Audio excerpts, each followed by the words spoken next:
जब कुरुक्षेत्र के मैदान में महाभारत का युद्ध चल रहा था और तय किया गया कि आज अभिमन्यु चक्रव्यूह के भेदन के लिए युद्ध क्षेत्र में जाएगा, तब अभिमन्यु को आशीर्वाद देने के लिए उनके पांचों पिता, उनकी मां और भगवान श्री कृष्ण एक साथ खड़े हुए थे।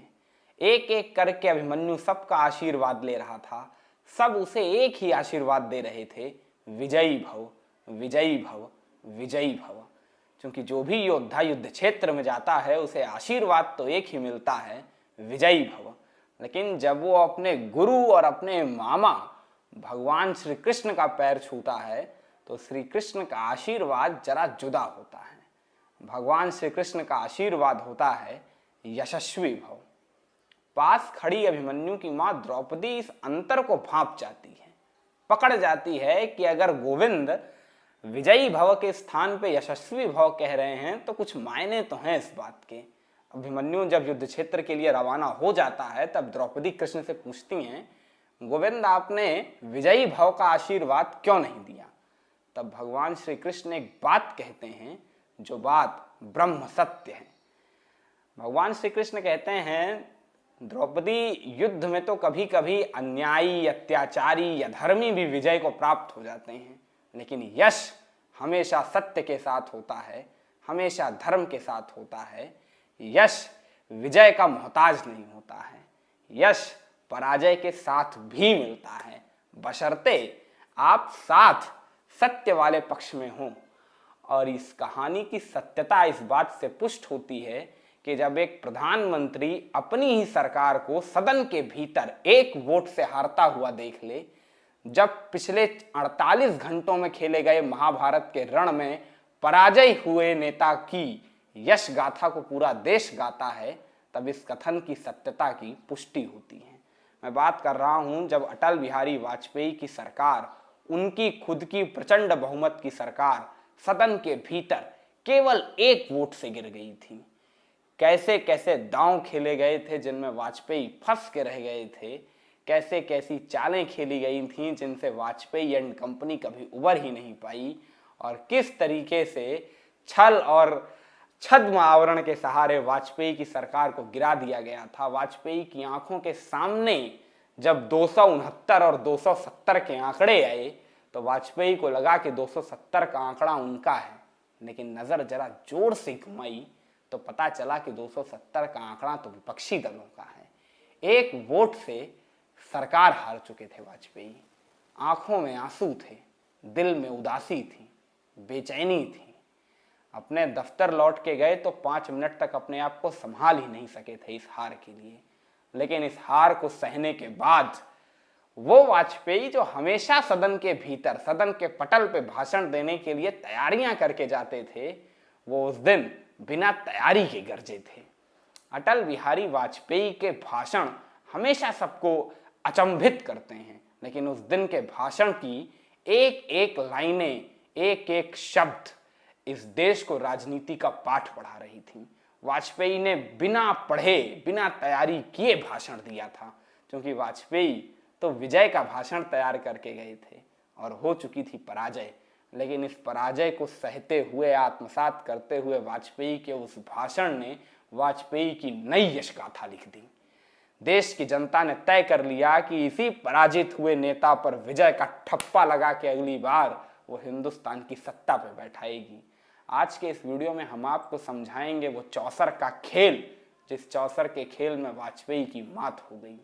देखते ही देखते कब वाजपेयी के मोहरे दुश्मन के मोहरों में तब्दील हो गए, वाजपेयी को खुद नहीं पता चला था। चलिए करते हैं कहानी शुरू, जो शुरू होती है वाजपेयी के अपने वजीर जयललिता से। वजीर शतरंज की बिसात पे समझिए या वाजपेयी की सरकार में। जयललिता की बात कर रहा हूं मैं।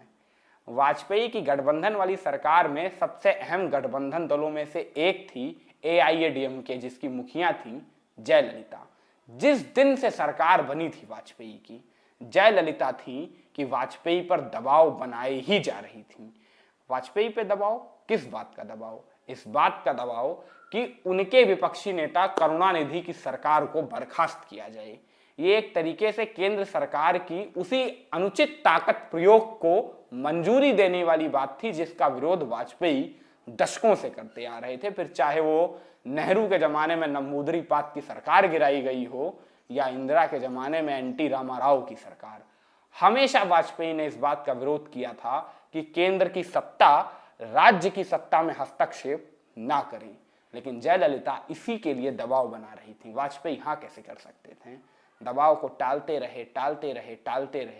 फिर जयललिता की तरफ से एक और पेशकश की गई, पेशकश कि जयललिता पे जितने भी मुकदमे दर्ज हैं वो सारे मुकदमे वापस लिए जाएं। वाजपेयी न्यायपालिका में हस्तक्षेप नहीं कर सकते थे, इसलिए वाजपेयी ने उसे भी नकार दिया। मीटिंग्स दर मीटिंग्स चल रही थी, जयललिता दबाव बना रही थी क्योंकि जयललिता के पास इतने सांसद थे कि अगर वो चाहती तो सरकार एक झटके में धड़ाम से गिर सकती थी। लेकिन वाजपेयी जयललिता की इन मांगों को मान भी तो नहीं सकते थे।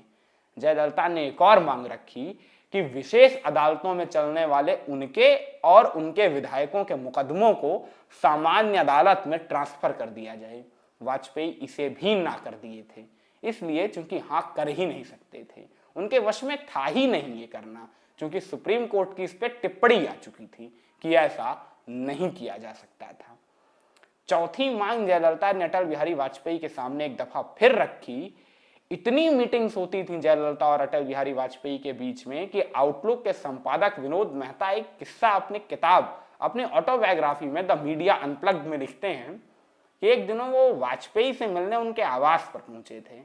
वाजपेयी से ऐसे ही बातचीत हो रही थी। बातचीत के दौरान वाजपेयी बड़े गुमसुम से दिखाई दे रहे थे, बड़े चुप चुप से दिखाई दे रहे थे। ये वाजपेयी का सहज स्वभाव नहीं था। वाजपेयी जम के बोलते थे, खुल के बोलते थे, लेकिन उस दिन बोल नहीं रहे थे। विनोद मेहता ने कहा, क्या हुआ वाजपेयी जी, बड़े परेशान लग रहे हैं, बड़े गुमसुम से लग रहे हैं, बड़े चिंतित लग रहे हैं। वाजपेयी ने कहा, इसलिए लग रहा हूं कि तुम्हारे बाद जयललिता का नंबर है मुझसे मिलने के लिए। तुम्हारे बाद मुझे जयललिता से मिलना है और उसे संभालूंगा कैसे, इसी बात के लिए सोच में पड़ा हूं, चिंता में पड़ा हूं। चौथी शर्त जयललिता ने रख दी, सुब्रमण्यम स्वामी को वित्त मंत्री बना देंगी। अब सुब्रमण्यम स्वामी को वित्त मंत्री बनाने का मतलब था वाजपेयी की दशकों पुरानी अदावत के तार को दोबारा से झंकृत कर देना। कहीं ना कहीं वाजपेयी और स्वामी के रिश्ते पिछले 3 दशकों से खराब चल रहे थे। सुब्रमण्यम स्वामी की पत्नी ने वाजपेयी पर तरह तरह के आरोप लगाए थे और वाजपेयी वैसे भी स्वामी को नहीं पसंद करते थे, इसलिए वाजपेयी चाहते थे कि स्वामी उनकी कैबिनेट में ना आए और खासतौर से स्वामी का बड़बोलापन गठबंधन सरकार को तोड़ सकता है। इस डर से भी वाजपेयी स्वामी को शामिल नहीं करना चाहते थे। लेकिन जयललिता इस बात पे अड़ गई थी कि उनकी इन चारों शर्तों को माना ही जाए और वाजपेयी मानने को तैयार नहीं थे। हुआ वही जिसका सबको भय था। जयललिता ने अटल बिहारी वाजपेयी की सरकार से अपने समर्थन वापसी का ऐलान कर दिया और इसके बाद वाजपेयी की सरकार अल्पमत में आ गई। जल्दी ही राष्ट्रपति के.आर. नारायणन ने वाजपेयी को आदेश दिया कि वो सदन के पटल पे बहुमत सिद्ध करें, अविश्वास प्रस्ताव लाकर उस पर विश्वास मत लाएं। अविश्वास प्रस्ताव सामान्य भाषा में सदन के पटल पे होने वाली एक वोटिंग प्रक्रिया थी जिसमें सदन के सदस्य यानी सांसद अपने अपने वोट सरकार के विरोध में या सरकार के समर्थन में देते हैं। अगर ज्यादा वोटों की संख्या सरकार के पक्ष में होती है तो सरकार बची रहती है और अगर बहुमत विपक्ष के खाते में चला जाता है तो सरकार गिर जाती है। यही होता है सारा अविश्वास प्रस्ताव का खेल और इस खेल के सबसे बड़े खिलाड़ी होते हैं सदन के सदस्य यानी सांसद। एक सांसद बराबर एक वोट और एक वोट जीत और हार का अंतर पैदा कर देता है। ये बात भारतीय लोकतंत्र को उसी रोज पहली दफा पता चली थी। इसके पहले न जाने कितने अविश्वास प्रस्ताव आए और न जाने कितने गए, लेकिन कोई सरकार एक वोट से गिरी नहीं थी। वही दिन था जब इस देश की डेमोक्रेसी ने एक वोट की ताकत देखी थी। एक वोट माने एक सांसद, और एक सांसद को अपने पाले में लाने के लिए राजनीतिक दल न जाने क्या क्या करते हैं। साम दाम दंड भेद की नीति अपनाई जाती है, राजनीति के हर गुण आजमाए जाते हैं। ये कोई सामान्य सी मानस प्रक्रिया से होने वाली निर्णय थोड़ी होते हैं। राजनीति में एक एक सदस्य को अपने पाले में लाने के लिए जो नीति अपनाई जाती है वो नीति वाजपेयी को आती नहीं थी। या यूं कहें कि उस नीति में पूरी वाजपेयी एंड कंपनी चूक गई। इसीलिए केवल 12 घंटे के नाटकीय प्रक्रम के बाद अटल बिहारी वाजपेयी की सरकार एक वोट से गिर जाती है। कैसे गिरती है, इस कहानी के सबसे महत्वपूर्ण किरदार अब इस कहानी में एंट्री लेने वाले हैं। तो बिल्कुल ध्यान से, बिल्कुल एकाग्रता से वीडियो को देखते जाइएगा। भारतीय राजनीति के एक बहुत बड़े घटनाक्रम से आप वाकिफ होने जा रहे हैं। 15 अप्रैल 16 अप्रैल आते आते अटल बिहारी वाजपेयी की सरकार के चेहरे पे मुस्कान तैर गई थी। वाजपेयी को लगने लगा था उनकी सरकार बच गई। क्यों लगने लगा था?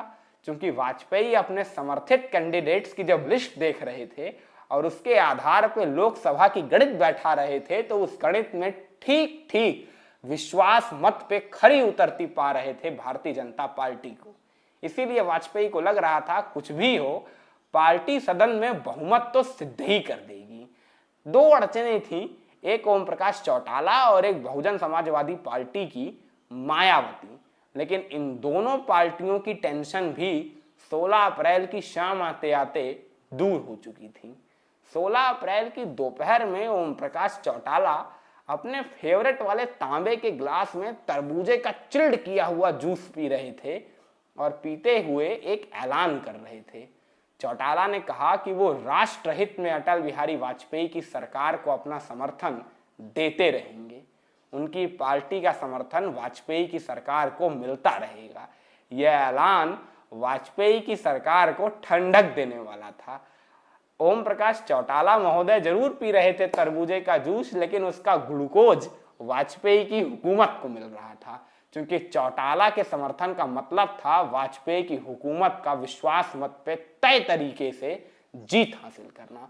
बस थोड़ी सी चूक लग रही थी मायावती की, और वो भी शाम होते होते शंका निर्मूल हो चुकी थी। कैसे?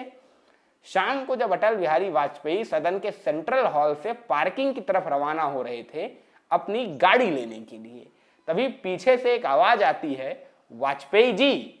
वाजपेयी जी तब तक अपनी गाड़ी के गेट पे पहुंच चुके होते हैं। गाड़ी का गेट पकड़े होते हैं, पीछे मुड़ते हैं। पीछे मायावती खड़ी होती हैं, जो वाजपेयी से कहती हैं, वाजपेयी जी चिंता मत करिएगा, सरकार बची रहेगी। वाजपेयी जी ठहाका मार के हंसते हैं, बोलते हैं मजाक कर रही हैं या सही सही में? मायावती कहती हैं, यकीन करिए वाजपेयी जी, मेरे सदन के सदस्य अगर आपकी सरकार के समर्थन में वोट नहीं देंगे तो आपकी सरकार के विरोध में भी नहीं देंगे। हम कल सदन से वॉकआउट करेंगे। वाजपेयी जी मुस्कुरा देते हैं और गाड़ी में बैठते हैं। लेकिन मायावती की इस बात को वाजपेयी पूर्ण सत्य मान रहे थे। इसलिए मान रहे थे क्योंकि उसी दोपहर वाजपेयी की फोन कॉल पे बात काशीराम से हो चुकी थी। काशीराम माने मायावती के गॉडफादर। और काशीराम ने वाजपेयी को यह क्लियर कट आश्वासन दिया था कि उनके सदस्य वाजपेयी की सरकार के विरोध में वोटिंग नहीं करेंगे, सदन से वॉकआउट करेंगे। और बहुजन समाज पार्टी के सदस्यों के सदन से वॉकआउट करने के बाद जो लोकसभा की गणित बैठ रही थी, उस गणित में वाजपेयी की सरकार को बहुमत मिल रहा था। इसीलिए वाजपेयी जरा खुश खुश से थे। अपनी गाड़ी से आराम से अपने आवास जाते हैं, आराम से वो पूरी रात सोते हैं। वाजपेयी सोते हैं, सरकार के सदस्य नहीं सोते हैं। इसलिए क्योंकि सदस्यों को एक एक वोट का हिसाब करना था। लेकिन फिर भी खेला तो कहीं और चल रहा था।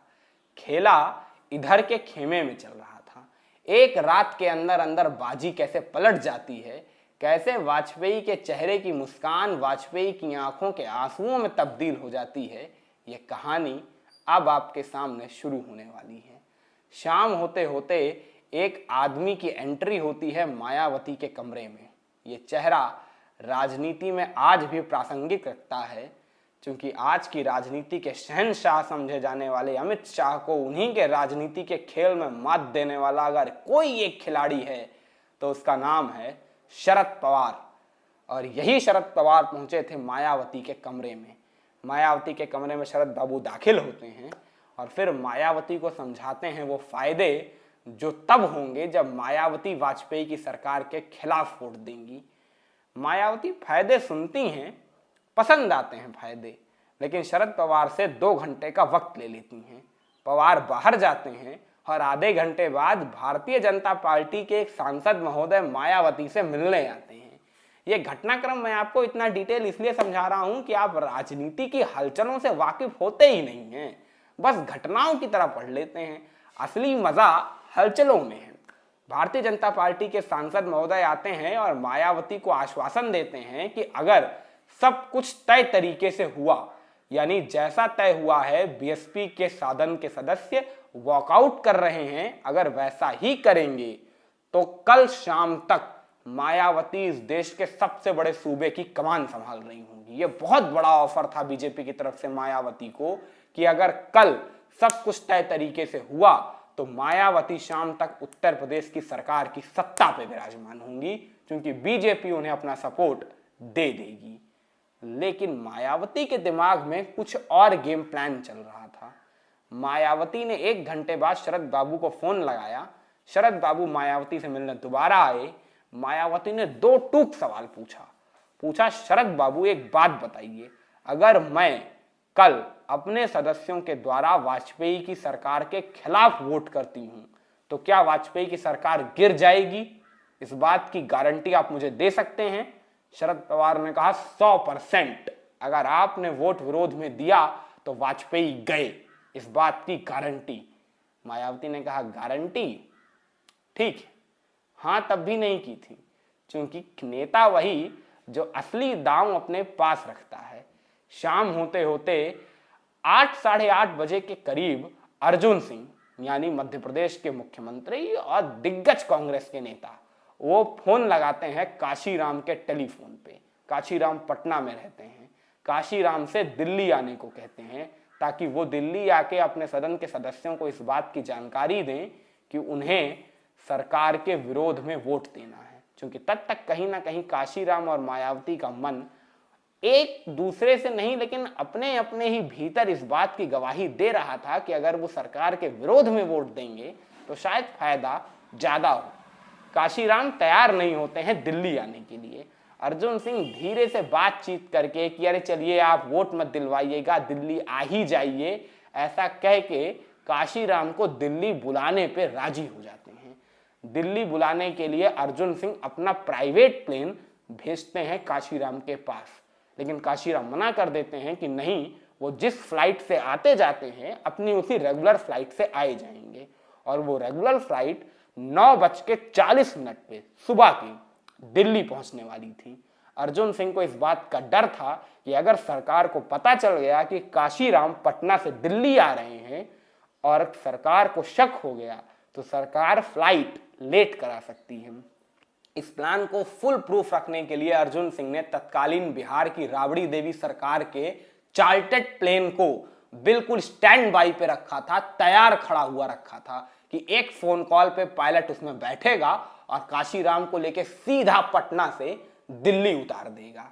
इसीलिए काशीराम को दिल्ली लाने के लिए हर तरह के प्लान तैयार किए गए थे ताकि बीएसपी का कोई भी सांसद दगा ना देने पाए। लेकिन काशीराम और मायावती के मन में अलग उधेड़बुन चल रही थी कि अभी हमने अपने सदस्यों से तो बात की ही नहीं है, सदन के सदस्यों के बिहाफ पे बात किए जा रहे हैं, सदस्यों से बात हुई ही नहीं है। लेकिन रात 12 बजे वो हुआ जिसका इंतजार मायावती भी कर रही थी और काशीराम भी।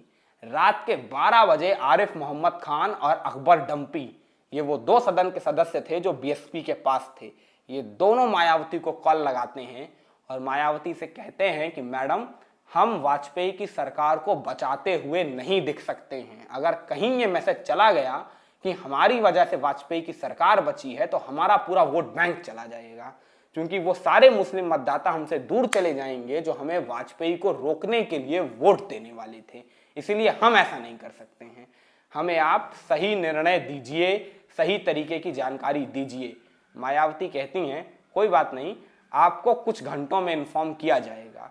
रात के 1 बजे मायावती काशीराम को फोन लगाती हैं, काशीराम को सारी बात बताती हैं। 1:30 बजे तक काशीराम से फोन पर निर्णय ले लिया जाता है।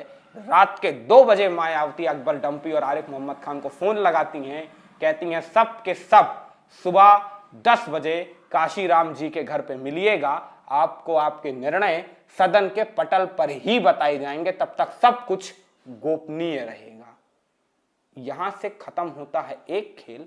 शय और मात का ये खेल अभी चल रहा है, क्योंकि दूसरे इंटरेस्टिंग मोहरे की एंट्री अब होने वाली है। क्योंकि अब इस कहानी में एंट्री होने वाली है दूसरे सबसे महत्वपूर्ण किरदार की, नाम गिरधर गुमांग। गिरधर गुमांग जो फरवरी तक लोकसभा के सदस्य थे, लेकिन फरवरी में उड़ीसा के मुख्यमंत्री बन चुके थे।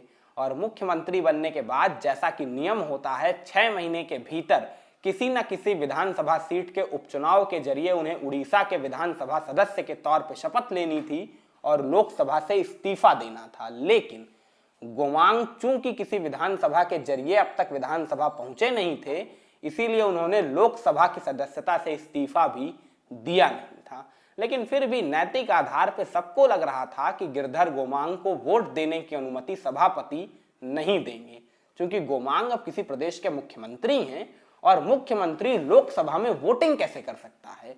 यह बिल्कुल निषेध था, बिल्कुल निषिद्ध प्रणाली थी, ऐसा हो ही नहीं सकता था।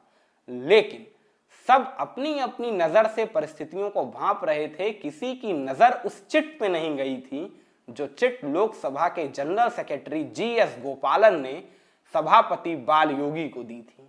उस चिट में साफ लिखा था कि गिरधर गुमांग को अपने विवेक के आधार पर वोट देने की अनुमति दी जाए, और बालयोगी ने बिल्कुल यही निर्णय सुनाया, गुमांग को वोट देने की अनुमति दे दी। गुमांग को वोट देने की अनुमति दे दी। यह बहुत बड़ा फैसला था, इसलिए था क्योंकि इस एक फैसले की कीमत एक देश की सरकार को चुकानी पड़ी थी। कैसे, ये आगे बताऊंगा। गुमांग एक कैरेक्टर था। मायावती का प्रकरण मैंने आपको बताया, वो 2। तीसरा किरदार सैफुद्दीन सोज। सैफुद्दीन सोज ये नेशनल कॉन्फ्रेंस के बारामूला सीट से आने वाले सांसद थे, जो फारूक अब्दुल्ला से खासा नाराज चल रहे थे। इसलिए नाराज चल रहे थे क्योंकि फारूक अब्दुल्ला ने अपने बेटे उमर अब्दुल्ला को बारामूला सीट से ही लड़ाने के लिए सैफुद्दीन सोज की बड़ी अनदेखी की थी। और भारत सरकार की तरफ से हज यात्रा के विषय संबंधी मामलों को देखने के लिए एक हज कमेटी बनाई जाती है। उस हज कमेटी में सैफुद्दीन सोज के नाम पर विचार किया जा रहा था। ये सैफुद्दीन सोज को पता था, क्योंकि सोज की विनती पर ही किया जा रहा था। लेकिन फारूक अब्दुल्ला सैफुद्दीन सोज के बढ़ते कद को लेकर आशंकित थे, इसीलिए उन्होंने सोज का नाम कटवा दिया था। और अपनी इसी उपेक्षा का बदला सैफुद्दीन सोज ने उस दिन नेशनल कॉन्फ्रेंस के व्हिप का उल्लंघन करके निकाला था। व्हिप यानी व्हिप माने एक आदेश कि उस पार्टी के सभी सदस्यों को सदन के भीतर उपस्थित होना है, क्योंकि तभी तो आप वोट देंगे और तभी तो वो वोट काउंट होगा। सोज उस दिन सदस्य में आए ही नहीं, सदन में पहुंचे ही नहीं, और जब पहुंचे नहीं तो सोज का वोट काउंट हुआ नहीं। ये 3 वोटों की काउंटिंग मैं आपको बता रहा हूं, जो मिलके होते हैं 4। और एक चौथा बहुत बड़ा कारण था वाजपेयी की हार में, वो था वाजपेयी एंड कंपनी की चूक।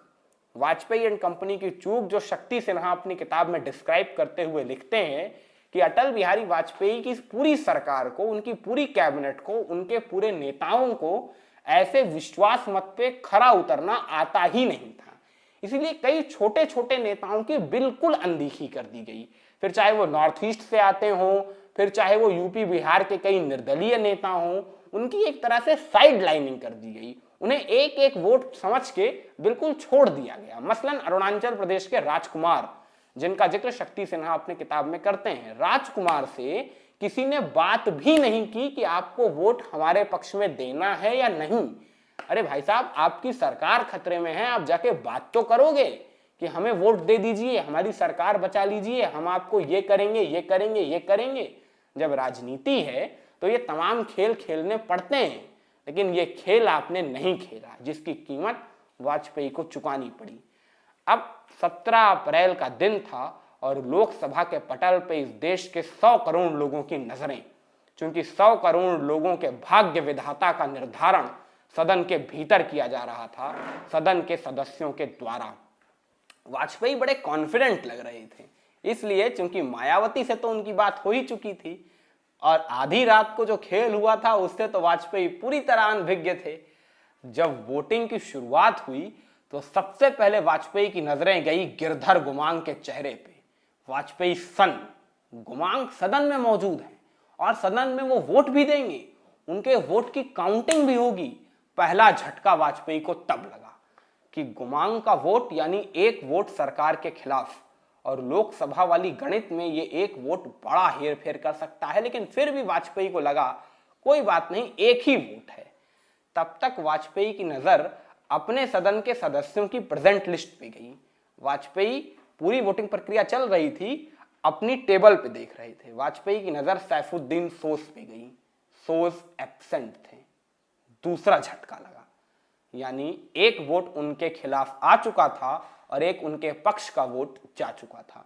लेकिन फिर भी वाजपेयी को लग रहा था कि अभी जब बीएसपी के सदन के सदस्य वॉकआउट करेंगे तब शायद सारा गणित पलटे। लेकिन जब वोटिंग देने की बारी आई तब अकबर डंपी और आरिफ मोहम्मद खान बिल्कुल ऐसे टकटकी लगाए मायावती के चेहरे की तरफ देख रहे थे, क्योंकि मायावती ने तो उन दोनों को अधर में डाल रखा था कि वो बताएंगी सदन के भीतर ही कि किसे वोट देना है और किसे नहीं। लाल बटन का मतलब होता था विपक्ष के खेमे में वोट, यानी सरकार के विरोध में वोट, और हरे बटन का मतलब होता था सरकार के समर्थन में वोट। ये बड़ी हाईटेक वोटिंग प्रक्रिया थी जो पहली बार उसी दिन इस्तेमाल में लाई गई थी सदन के भीतर, कि सभी सदस्यों की टेबल पे दो बटन होंगे, एक लाल और एक हरा। हरा माने सरकार के साथ और लाल माने सरकार के खिलाफ। मायावती अकबर डंपी की तरफ देखती हैं, खड़ी होती हैं और जोर से चिल्लाती हैं, अकबर आरिफ लाल बटन दबाओ। मायावती का ये कहना होता है और आरिफ अकबर की मेज से दबते हैं लाल बटन। लाल बटन दबने के बाद शुरू होती है वोटिंग की काउंटिंग, और इस देश के 100 करोड़ लोगों की नजरें टिकी होती हैं एक छोटी सी एलईडी स्क्रीन पे। ये एलईडी स्क्रीन बताने वाली थी कि इस देश के भाग्य विधाता की कुर्सी पे बैठेगा कौन। वाजपेयी टकटकी लगाए देख रहे थे। वाजपेयी को भीतर से आत्मविश्वास था कि शायद फैसला उनके साथ ही आएगा। लेकिन जब रिजल्ट फ्लैश हुए तो सबकी सांसें अटक गई, इसलिए चूंकि आंकड़ा था 269 और 270। वाजपेयी को लगा 270 उनका वाला है, लेकिन तब तक सभापति ने ऐलान किया 269 सरकार के पक्ष में और 270 सरकार के खिलाफ। अटल बिहारी वाजपेयी की केंद्र की सरकार एक वोट से गिर चुकी थी। पहली बार इस देश की सरकार एक वोट से गिर रही थी। वाजपेयी शय मात के इस खेल में मात खा चुके थे। अटल बिहारी वाजपेयी की 64 के खेल में हुई ये हार वाजपेयी को बड़ी चुभी थी। शक्ति सिन्हा अपनी किताब में लिखते हैं, वाजपेयी जब इस हार के बाद अपने कमरे में वापस आए थे तो उनकी आंखों में आंसू थे। ये आंसू निराशा के थे। बड़े दिनों से बात हो रही थी वाजपेयी के प्रधानमंत्री बनने की। एक बार 13 दिन बने थे, एक बार 13 महीने बने थे, और फिर 13 महीने के बाद ऐसा झटका। वाजपेयी को लगा उनके साथ छल हो गया है, लेकिन वाजपेयी थे, विराट व्यक्तित्व था, हार को पचा गए। और जैसा कि मैंने पहले बताया था, वाजपेयी के सैकड़ों भाषण होंगे, वाजपेयी की सैकड़ों लाइनें होंगी जिन पे जनता मुग्ध होती थी, लेकिन वाजपेयी ने उस दिन सदन के पटल पे जो पहला और अंतिम बिना तैयार किया हुआ भाषण पढ़ा था, क्योंकि वाजपेयी को तो जीत का भरोसा था, वो तैयारी करके गए थे जीत के बाद देने वाले भाषण की। लेकिन मिली पराजय, तो पराजय के बाद जो भीतर का वाजपेयी बोला वो ऐसा बोला कि हिंदुस्तान की जनता ने उसके एक एक शब्द को अपने दिल में उतार लिया। और पहली बार हो रहा था कि पराजित हुआ नेता इस देश की आंखों का तारा बन रहा था। अटल बिहारी वाजपेयी उसी दिन अगले प्रधानमंत्री बन चुके थे इस देश के लोगों के दिलों में, क्योंकि वाजपेयी सरकार हारे थे पर दिल जीत चुके थे। वाजपेयी ने सत्ता का सिंहासन हारा था, लेकिन हिंदुस्तान पर फतह हासिल की थी। ये कहानी कैसी लगी? अगर अच्छी लगी हो तो वीडियो को लाइक करना मत भूलिएगा, चैनल को सब्सक्राइब करना मत भूलिएगा, कमेंट सेक्शन में कमेंट देना बिल्कुल मत भूलिए। और हाँ यार, अंधेरा होगा तो प्लीज़, मैंने पिछले वीडियो में भी बताया था, इस वीडियो में भी बता रहा हूँ, जहाँ रहता हूँ मौसम इतना खराब रहता है कि बिल्कुल सूरज नहीं निकलता है। जैसे निकलता है कोशिश की जाती है कि आपसे मुलाकात हो जाए। अगर अच्छा लगा हो वीडियो तो चैनल पे बने रहिएगा, ताकि ऐसे इंटरेस्टिंग पॉलिटिकल एनेक्डोट्स लगातार आप तक पहुँचते रहें।